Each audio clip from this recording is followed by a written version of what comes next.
Eikä minä olen Marko Keinonen, katukeittiökokki Suomen Lapista Sodankylästä ja mulla on tämmönen upea laite nimeltä Katukeittiö tässä, millä on helppo kokkailla ympäri Suomea erilaisissa tapakertaisuudessa. Tämä katukeittiö on liikuteltava ruoan valmistus- ja myyntipiste, missä on helppo ja nopea aloittaa toiminta. Vanha-aikaista on nykyään nämä kaiken valtakunnan telttakepit ja erilaiset purnukat ja kipot ja kupit.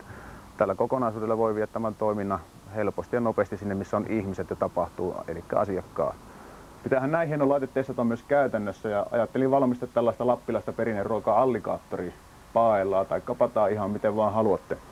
Eli enemmittä puhetta pistetään liha tuohon pannulle kypsymään ja niin kuin kaikki hyvin tietää, niin alligaattoriliha on hyvin pitkälle samanlaista kuin jauhettu possunliha.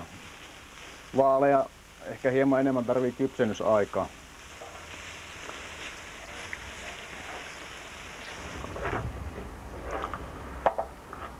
Ja tarkistetaan maku.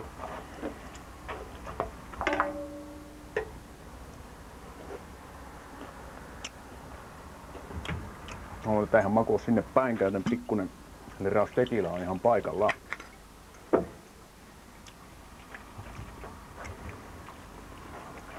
Laittaanko sopivampi vai isompi annos? No sopiva.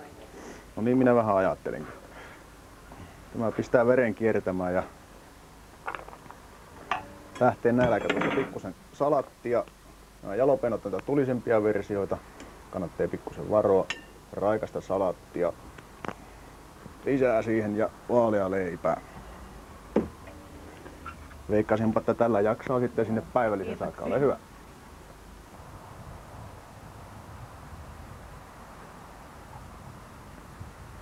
Tuolla kyläraitilla tätä kun vetää, niin ihan autoon saakka kuulee niska, mikä on meidän rutina, kun ihmiset kääntyy katsomaan, että mikä siinä menee.